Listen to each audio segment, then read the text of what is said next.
Kervi Plus en nødt lestrarfyrirsitingarskipan som fevner alla skolar og uppbyggingarstofnar, helt fra forskula til PhD. Brúkarar av Kervi Plus næmingar og lesande, undervisarar og omsidarar, og svetten i øyne foreldre og avværende. Som brukare har du møguleikar å søtja og skrasetta opplysningar i skipanini.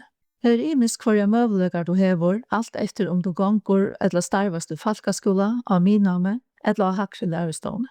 Som næmingur eller lesande fast du iverlit iver til dømes tøymatalvo, vikoatlan, tøyna venko opplysningar og stegin fag. Møguleikarne gjøres fløyre, så kvart som du kommer hakri oppo i uppbyggingarskipanini. Fra tøymatalvene i fyrsta flotje og til dømes fraveru og prøvtøl i hakri flotje. Rita du inn som undervisare, sørst du tøyna tøymatalvo, kan skriva båt til flokkar du hever, skrasetta fraveru og prøvtøl, så gjøtna venke opplysningar og anna. Ers omsittare det her at alt skrassetting og fyrirsiding av næmingon og lesande, uppbyggingon, fakon, hølun og øron for fram.